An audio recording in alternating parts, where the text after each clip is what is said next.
Assalamualaikum warahmatullahi wabarakatuh. Naltaqi bikum maratan ukhra fi hadhil qanat Muhibbul Laghah. Kaifa halukum? Alhamdulillah bi khair. Ayo ikhwah, teman-teman para pencinta bahasa khususnya bahasa Arab. Bertemu lagi di qanat Muhibbul Laghah. Pada kesempatan ini kita akan melanjutkan pembahasan tentang dirasah Arabiyah Al-Quran. Belajar bahasa Arab Al-Quran. Silahkan simak videonya berikut ini. Nah teman-teman sekalian, pada hari ini saya akan melanjutkan pembahasan tentang dirasah Arabiyah Al-Quran, belajar bahasa Arab Al-Quran, dan ini adalah yang ke-10 ya. Seperti biasa saya akan memulai dari beberapa ayat Al-Quran. Untuk kali ini saya mengambil dari beberapa surah ya. Ada 4 di sini. Yang pertama, Innallaha Ghafurur Rahim. Ini Al-Baqarah ayat 199. Yang kedua, Innallaha wa malaikatahu yusholluna 'alan nabi. Ini Al-Ahzab ayat 56. Kemudian yang ketiga, Innal insana lafi khusrin. Al-Asr ayat 2. Kemudian yang ketiga, Innallaha ma'ana. At-Taubah ayat 40. Nah ini memang potongan-potongan ayat ya. Nah apa yang akan kita pelajari dari sini? Ya kita lihat beberapa kata yang di garis bawah. Misalnya di ayat yang pertama kata ghafurun. Ya, kata ghafurun. Kemudian yang ayat kedua kata yusolluna. Ya, yusolluna. Ini kata yang kedua yusolluna. Kemudian di ayat yang ketiga fi khusrin, ya, fi khusrin. Kemudian yang keempat ma'ana, ya, ma'ana. Nah dari keempat kata-kata yang ada dalam 4 ayat ini, lalu pertanyaannya adalah apa yang akan kita pelajari? Nah ini yang akan kita pelajari yaitu inna wa akhwatiha, ya, huruf inna dan teman-temannya ya. Ada inna, ada anna, ada ka'anna, ada lakina, ada la'alla, ada laita ya. Tapi pada kesempatan ini saya akan menjelaskan satu saja yaitu inna. Nah tadi di beberapa ayat Al-Quran sudah ada beberapa contoh ya. Innallaha ghafurur rahim, innallaha wa malaikatahu yusholluna 'alan nabi dan seterusnya. Nah mari kita sekarang belajar menerapkannya di dalam bahasa Arab sehari-hari ya. Jadi sekali lagi saya akan menjelaskan di kata inna-nya saja.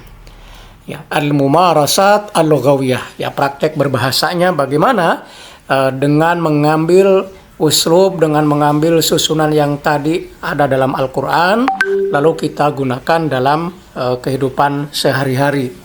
Nah, sesuai dengan urutannya tadi, saya coba buat kalimat yang mirip dengan ayat yang tadi. Misalnya di Innallaha Ghafur, saya beri contoh di sini, Innal mudarrisa mahirun. Innal mudarrisa mahirun. Ini contoh yang pertama ya. Innal mudarrisa mahirun. Kemudian contoh yang kedua, Innat tilmizata nasyitatun. Inna tilmizata nasyitatun. Nah, di sini kelihatan muannas ya, tilmizah muannas, maka ininya juga muannas ya, tak marbutoh nasyitatun. Ini 2 contoh yang pertama, kemudian 3 contoh berikutnya.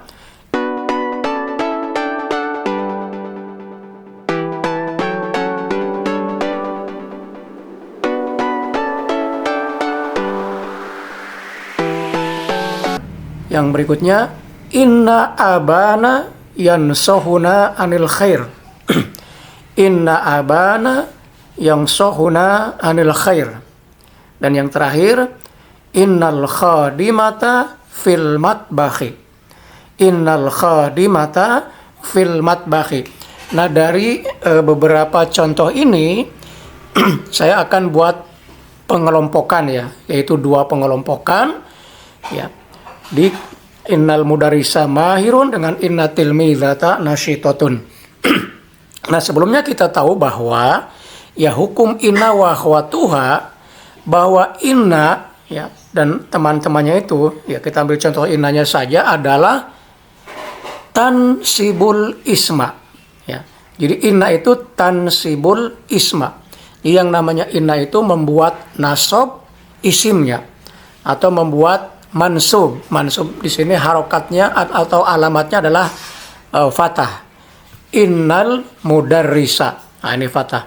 Jadi nggak boleh innal mudarrisu atau innal mudarrisi.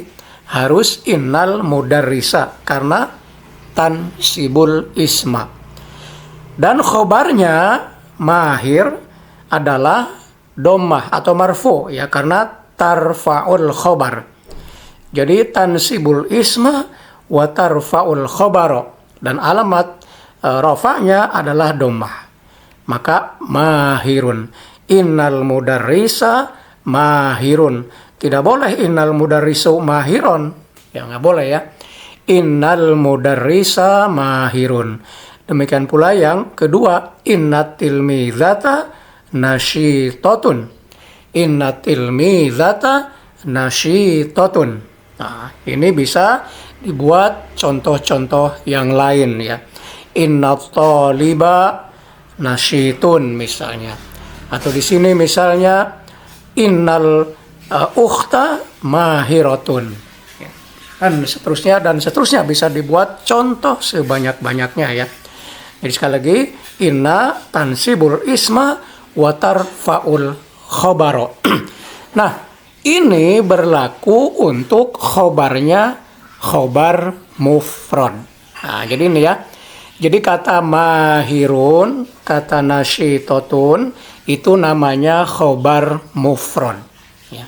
Khobar mufrad itu artinya dia bukan kalimat. Mahirun, nasyitun, kabirun, dan lain sebagainya. Maka dia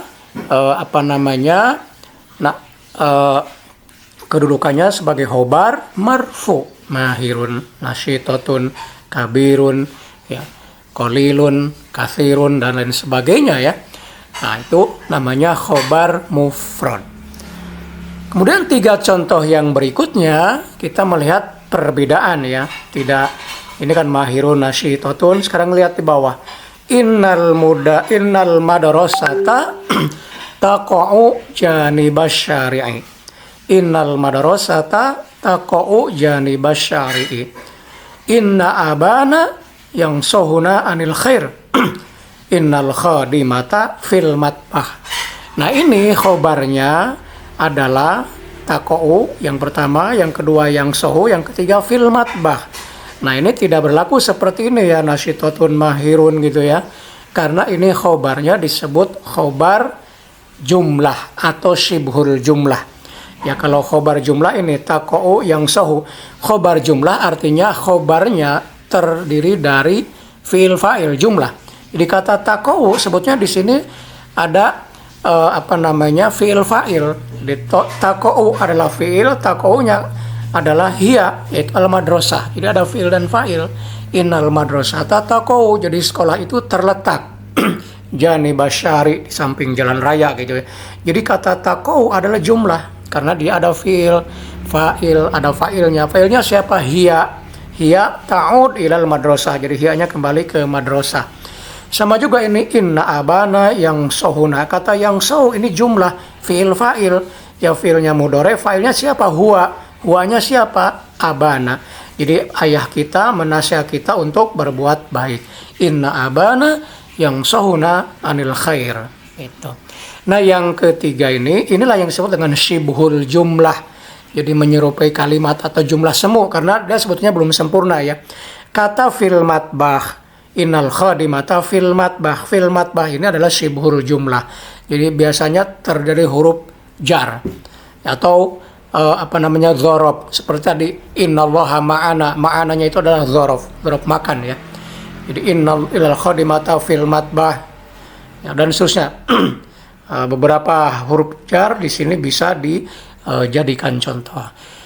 Jadi sekali lagi teman-teman, untuk khobar inna wahwatuha itu bisa khobar mufrad ya seperti mahirun, nasyitatun, kabiratun, karimatun dan sebagainya. Dan yang kedua khobar jumlah atau syibhul jumlah, taqa'u yang sohu dan seterusnya. Nah, belajar bahasa Arab sekali lagi adalah belajar praktek. Jadi silakan teman-teman untuk mempraktekkan contoh-contoh ini dengan contoh-contoh yang lain yang teman-teman bikin sendiri ya, supaya memperbanyak hafalan, memperbanyak kosakata juga. Itu baik secara tertulis maupun secara lisan. Kalau untuk sendiri misalnya belajar tertulis seperti ini, nanti untuk lisan bisa dipraktekkan dengan teman-teman yang lain. Nah ini dia untuk pelajaran hari ini ya tentang inna wa akhwatuha, dan hanya baru inna saja dengan contoh-contoh tadi dari Al-Quran. Demikian, mudah-mudahan ada manfaatnya.